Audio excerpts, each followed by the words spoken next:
Result आ चुका है और क्या होगा काउंसलिंग की प्रक्रिया, कब शुरू होगी काउंसलिंग, आइए जानते हैं इस वीडियो पे।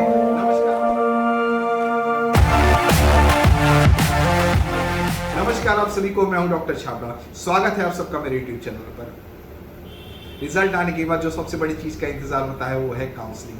आप मेरे जो यूजी सब्सक्राइबर्स हैं उनको बता देना चाहूँगा मैं कि पीजी का रिजल्ट आए हुए आज 2 महीने से ऊपर का समय हो गया है और अभी तक पीजी की काउंसलिंग चालू नहीं हुई है। उसका जो 1 तारीख से काउंसलिंग चालू होनी हुई थी और अब वो हो रही है 15 तारीख को, क्योंकि एनएमसी ने ये बात कही कि कुछ नए कॉलेजेस ऐड होने बाकी हैं, कुछ नई सीट्स ऐड होनी बाकी है, इस वजह से वो काउंसलिंग में डिले कर रहे हैं। ऐसे कई तरह के रीजंस थे जो काउंसलिंग की इतना डिले होने का।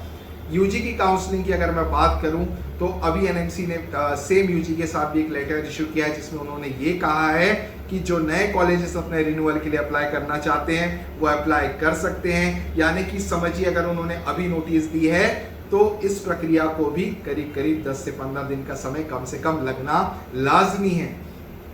तो इस तरीके से मैं ये मानता हूं कि यूजी की काउंसलिंग अगर कुछ नई गाइडलाइंस, कुछ नई कोर्ट केस या किसी तरह की समस्या नहीं आती है और प्रक्रिया बिल्कुल स्मूथ चलती है तो अक्टूबर 1 वीक से ये काउंसलिंग की प्रक्रिया स्टार्ट कर दी जाएगी। जी हाँ, नेक्स्ट मंथ के 1 वीक से ये काउंसलिंग की प्रक्रिया चालू कर दी जाएगी।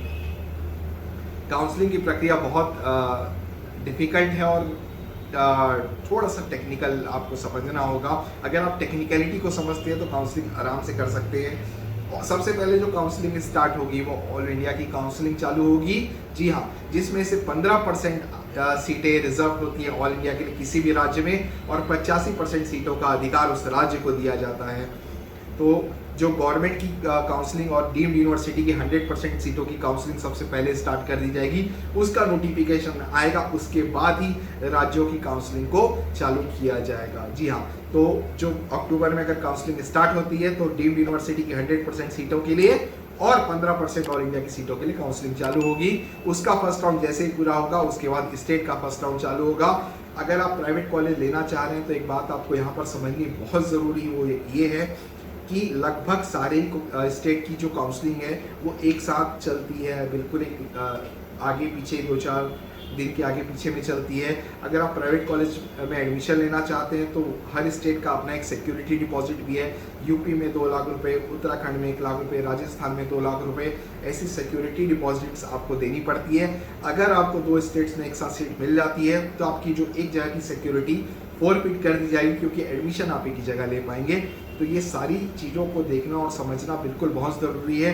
अभी टाइम है आपके पास और आप इन चीज़ों को अभी वर्कआउट करके इन चीज़ों को समझ सकते हैं और उस पर काम कर सकते हैं। तो बिल्कुल अभी तैयारी चालू कर दीजिए। अगर अभी तक आपने नहीं किया तो अब कर सकते हैं, अभी भी आपके पास समय है। और अगर आपको टेक्निकलिटी कोई चीज़ें समझ नहीं आती है तो आप किसी कंसल्टेंट की मदद ले सकते हैं। आप चाहें तो हमारी सर्विसेज भी आप ले सकते हैं, नीचे मेरे नंबर दिए गए हुए हैं। बात करता हूं मैं कट ऑफ। इस बार का जो कट ऑफ था वो काफ़ी नीचे रहा। जब एलिजिबिलिटी मार्क्स की बात करूं तो सबसे नीचे रहा। इतिहास में सबसे नीचे एलिजिबिलिटी मार्क्स इस बार देखा गया है। हालांकि सेकंड कट ऑफ जब गिरती है तब ये इतने मार्क्स कम ज़रूर होते हैं, लेकिन जब से नीट चालू हुआ है मैं सोचता हूँ ये सबसे कम रिकॉर्ड अपना डालेगा नीट के एग्जाम्स में। ये सबसे lowest eligible marks 117 number general category के और रिजर्व कैटेगरी के लिए 93 नंबर, काफ़ी नीचे नंबर इसे मैं कह सकता हूँ। अगर आप प्राइवेट में एडमिशन लेना चाहते हैं तो एक बात आप बिल्कुल समझ लीजिए कि इस बार प्राइवेट में एडमिशन लेना इतना आसान नहीं होगा काउंसलिंग प्रक्रिया से, क्योंकि अगर मैं सिर्फ एक नॉमिनल अंकों की बात करूं तो 117 से 93 नंबर तक काफ़ी ज़्यादा बच्चे 1 लाख से ऊपर बच्चे कम से कम एलिजिबल हैं। 9 लाख बच्चे टोटल ऑल ओवर इंडिया में एलिजिबल हैं। ये बच्चे अगर पैसे खर्चा करने, अगर बजट अच्छा रहा और पैसे खर्चा करने में सक्षम रहे तो जो हायर मार्क्स वाले बच्चे हैं उनको थोड़ी सी डिफ़िकल्टी यहाँ पर हो सकती है। जिस राज्य में जहाँ पर एनआरआई सीटें हैं, जिस राज्य में जहाँ पर मैनेजमेंट की सीटें हैं, वहाँ पर जो बजट होगा वो काफ़ी ज़्यादा हायर रह सकता है। तो आप अपनी तैयारी चालू कर दीजिए। अगर आप बिल्कुल प्राइवेट के लिए और एडमिशन लेना चाहते हैं और उसकी ओर आगे बढ़ रहे हैं और उसकी प्लानिंग कर रहे हैं तो समय आ चुका है कि आपको डिसाइड करना होगा कि आपको एडमिशन कहाँ लेना है। जल्दी से निर्णय लीजिए क्योंकि काउंसलिंग चालू होने के पहले अभी का जो समय है वो बहुत महत्वपूर्ण समय है। एडमिशन से रिलेटेड अगर आपको किसी प्रकार की भी इंफॉर्मेशन चाहिए तो नीचे मेरे नंबर दिए गए हैं, आप मुझसे कॉल कर सकते हैं, मुझे व्हाट्सएप कर सकते हैं, फेसबुक में आप मुझसे जुड़ सकते हैं, इंस्टाग्राम में आप मुझे फॉलो कर सकते हैं। सारे राज्य की काउंसलिंग जैसे ही चालू होगी, जैसे ही फॉर्म आएंगे, समय समय पर मैं आपको ये जानकारियां देते रहूंगा। मेरा नाम है डॉक्टर छाबड़ा। इस चैनल को जरूर से सब्सक्राइब करिए ताकि ऐसे महत्वपूर्ण वीडियो मैं आपके लिए लाता रहूंगा। अगले वीडियो में मैं आपको बताने जा रहा हूँ कि क्या होगी इस बार कट ऑफ। जी हाँ, सरकारी कॉलेजेस की कट ऑफ क्या होगी इस बार मैं अपने नेक्स्ट वीडियो में जरूर आपको बताऊंगा। धन्यवाद।